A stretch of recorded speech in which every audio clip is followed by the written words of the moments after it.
Ketika Chen Ping bergegas ke tempat Binglu dan yang lainnya menunggu, dia menemukan bahwa tidak ada seorang pun di sana. Alis Chen Ping langsung mengernyit, dia mengatakan bahwa Binglu dan yang lainnya akan menunggu di sini.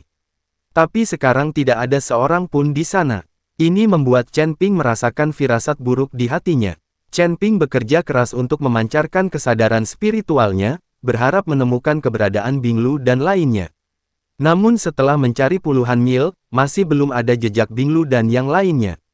Tepat ketika Chen Ping tidak tahu harus berbuat apa, dia tiba-tiba menemukan ada noda darah di salju putih bersih. Menguasai. Yang paling penting adalah cangkang kura-kura pada orang-orang suci ini telah pecah, menandakan bahwa mereka telah bertemu. Setelah noda darah, kami menemukan tubuh beberapa orang suci tergeletak dengan dingin di tanah. Chen Ping terkejut dan bergegas untuk memeriksanya. Ditemukan bahwa orang-orang kudus ini sudah mati, dan masih ada tanda-tanda pelanggaran. Melihat orang suci yang acak-acakan itu, Chen Ping merasakan niat membunuh memenuhi hatinya. Chen Ping tidak tahu siapa yang menyerang Binglu dan yang lainnya, tapi dia tidak akan pernah membiarkan orang-orang ini pergi. Sekalipun aku adalah Raja Surga, dia tidak akan membiarkanku pergi.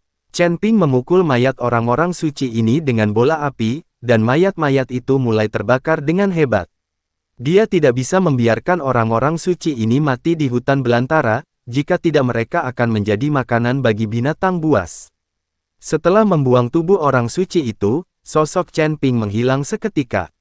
Pada saat ini, di perbatasan kekacauan ratusan mil jauhnya dari Chen Ping, Binglu dan Lan Yingying sedang berjalan dengan susah payah bersama beberapa orang suci.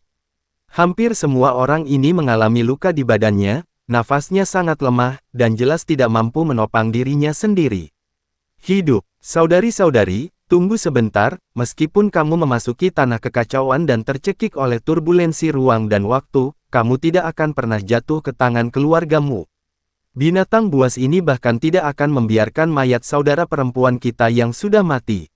Binglu mengertakkan gigi dan berkata dengan kesedihan di matanya, "Ya, meski kita mati, kita tidak bisa memanfaatkan monster keluargamu ini."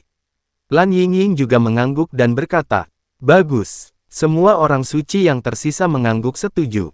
Anda harus tahu bahwa sebagai orang suci di Istana Guanghan, kesucian mereka adalah yang paling penting, dan hidup mereka bukanlah apa-apa. Tapi binatang buas dari keluargamu ini tahu apa yang paling dipedulikan oleh orang suci Istana Guanghan, dan mereka bahkan tidak melepaskan mayatnya. Oleh karena itu, meskipun Binglu dan yang lainnya mati, mereka tidak akan mati di tangan anggota keluargamu ini. Binglu dan rombongannya berjalan menuju perbatasan kekacauan dengan mata penuh tekad. Tidak jauh di belakang Binglu dan yang lainnya, Mu Yao dan keluargamu mengejar mereka. Di sebelah Mu Yao ada seorang wanita parubaya. Orang ini adalah Bibi Mukui, Mu Naiyi, putri tertua dari keluargamu. Jika Mu Yao baru saja membawa keluargamu, Binglu dan yang lainnya tidak akan menderita korban sebesar itu. Namun siapa sangka Mu Naiyi ada di sini, sebagai sesepuh Istana Guanghan. Binglu dan yang lainnya mengetahui bahwa keluargamu memusuhi Istana Guanghan, namun mereka tidak siap. Ia langsung diserang oleh Mu Naiyi dan menderita banyak korban jiwa. Ia harus berjuang sampai mati untuk bisa melarikan diri ke sini. Nona, orang-orang suci Istana Guanghan ini sedang menuju ke perbatasan kekacauan. Apakah mereka akan memasuki tanah kekacauan untuk mencari kematian? Tanda tanya petik 2. Mu Yao melihat ke arah mana Binglu dan yang lainnya melarikan diri dan berkata, "Bukannya mereka ingin memasuki wilayah kekacauan, tapi kami ingin mendorong mereka masuk." Mu Naiyi berkata sambil tersenyum dingin. Mu Yao tertegun sejenak, dengan wajah bingung, "Nona, mengapa Anda mendorong mereka ke negeri kekacauan?" Mu Naiyi tidak mengatakan apa-apa, tapi menunjuk ke barat daya tidak jauh dari sana. Mu Yao melihat ke arah jarinya dan menemukan ada tirai cahaya samar yang mengalir ke arah itu, dan di dalam tirai cahaya itu, sepertinya ada gunung yang menjulang tinggi. Saat ini, Mu Yao sedang kebingungan, karena selama beberapa hari terakhir ini dia belum pernah melihat tirai tipis ini di wilayah kutub, apalagi gunung setinggi itu. Tanda tanya, wilayah kutub sudah berada di Gunung Iblis. Sekarang kemunculan gunung yang tiba-tiba ini adalah gunung di dalam gunung. Itu Gunung Ji. Tambang Jistone yang asli ada di Gunung Ji itu. Hanya saja Jishan terhalang oleh sebuah penghalang dan tidak bisa dilihat sama sekali pada waktu biasa. Itu hanya akan muncul ketika waktu dan ruang di perbatasan kekacauan terdistorsi. Hanya dengan cara ini kamu dapat memiliki kesempatan memasuki pegunungan ekstrim untuk mengumpulkan batu ekstrim. Ini yang baru aku pelajari, jadi aku datang ke area ekstrim untuk mencarimu. Mu Nai mengikuti Mu Yao dan menjelaskan. Saat itulah Mu Yao mengerti dan mengapa Mu Nai tiba-tiba datang ke kutub. Pantas saja beberapa hari terakhir ini mereka hanya menemukan batu tiang berserakan, namun tidak menemukan tambang batu tiang, ternyata terhalang oleh pembatas. Apalagi Gunung Jishan ini terletak di perbatasan kekacauan, tidak ada yang berani mendekatinya, jadi tidak ada yang menemukannya. Nona, Anda mendorong orang suci dari istana Guanghan ini ke tanah kekacauan hanya untuk mengubah waktu dan ruang tanah kekacauan untuk menciptakan kondisi untuk memasuki gunung ekstrim, bukan? Mu Yao langsung mengerti. Ya, kamu sangat pintar. Mu Nai tersenyum tipis. Saat ini, Binglu dan yang lainnya telah mencapai tepi tanah kekacauan. Jika mereka bergerak maju, mereka akan tersedot ke dalam arus turbulen tanah kekacauan. Jika kamu melakukan itu, kamu pasti akan mati, dan kamu bahkan tidak akan bisa menyimpan mayatmu. Saudaraku, mari berpegangan tangan, jangan takut pada siapapun. Jika kamu memasuki tanah kekacauan, kamu akan langsung tercekik oleh arus yang bergejolak. Tidak akan ada rasa sakit. Binglu memegang tangan semua orang, lalu berjalan menuju negeri kekacauan dengan mata tegas. Jangan lakukan hal bodoh. Pada saat ini, suara Chen Ping datang, dan kemudian dia melihat sesosok tubuh mendekat seperti lompatan. Tuan Chen, Binglu sangat gembira, dia tidak menyangka Chen Ping akan menemukan tempat ini. Sekarang Chen Ping ada di sini, mereka mungkin terselamatkan. Bagaimanapun, mereka semua telah melihat kekuatan Chen Ping dengan mata kepala mereka sendiri.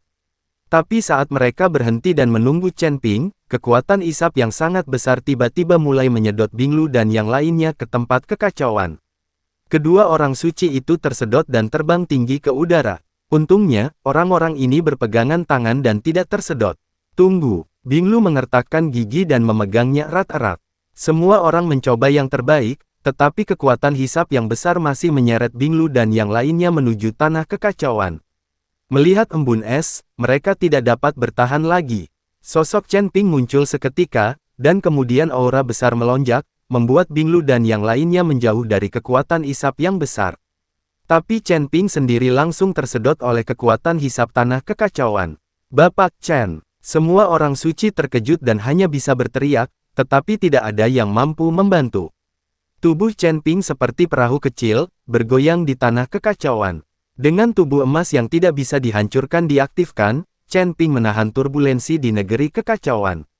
Bersama dengan tubuh Chen Ping, dia terus-menerus diseret ke kedalaman tanah kekacauan dengan hisapan besar. Tubuh emas Chen Ping yang tidak bisa dihancurkan mulai runtuh. Semua kekuatan di tubuhnya diletuskan oleh Chen Ping, membentuk lapisan perisai. Tapi tidak ada gunanya sama sekali, ia langsung dikalahkan oleh turbulensi ruang dan waktu. Noda darah mulai muncul dari 7 lubang Chen Ping. Apakah kamu benar-benar akan mati di sini hari ini? Chen Ping menyerah dan putus asa. Kristal naga di dada Chen Ping meledak dengan cahaya, dan seekor naga emas berputar di sekitar Chen Ping. Tapi di ruang kacau itu, bahkan naga emas pun menghilang dengan cepat. Tetapi pada saat ini, Chen Ping menemukan bahwa melalui ruang yang kacau ini, dia dapat melihat petak-petak padang salju dan monster-monster satu. Apa yang kita lihat di sini bukanlah wilayah kutub, apakah ini lapisan es Arktik? Chen Ping langsung tercengang. Serigala salju itu adalah monster di padang es Arktik. Chen Ping tidak menyangka bahwa setelah melewati perbatasan kutub wilayah selatan, dia akan mencapai hamparan es di wilayah utara. Dengan kata lain, seluruh dunia surga dan manusia adalah lingkaran tertutup. Pantas saja Chen Ping menemukan monster utara seperti serigala salju di wilayah kutub. Meskipun dia tahu bahwa ladang es utara berada di seberang jalan, Chen Ping tidak bisa bergerak sama sekali. Tubuhnya sepertinya membeku di sana. Di negeri kekacauan, ruang mulai berputar, dan turbulensi ruang dan waktu seperti pisau tajam, terus-menerus memanen Chen Ping. Tubuh Chen Ping sudah penuh bekas luka. Naga emas yang mengelilingi tubuhnya juga perlahan menghilang. Dan Chen Ping menemukan bahwa gunung yang menjulang tinggi menjadi semakin jelas.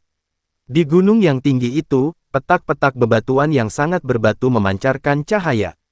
Tambang Polestone. Chen Ping tidak menyangka tambang batu ekstrim akan ditemukan di tanah kekacauan. Namun, tambang batu Ji tidak berada di tanah kekacauan, melainkan terhubung erat dengan tanah kekacauan. Sudah berakhir, kali ini benar-benar sudah berakhir. Chen Ping menghela nafas. Sekarang saya menemukan bahwa tambang Jishi tidak berguna. Orang-orang akan mati. Saat ini, Chen Ping bahkan merasakan nafas kematian. Ini adalah saat terdekatnya dia dengan kematian. Kematian mungkin juga bisa menjadi semacam kelegaan. Aku tidak tega meninggalkan wanita di sekitarku. Pikiran Chen Ping jatuh ke dalam ingatan. Ini seperti memutar film, dimulai dari saat saya dibebaskan dari penjara. Raja Iblis Ciyun juga panik di lautan kesadaran Chen Ping saat ini.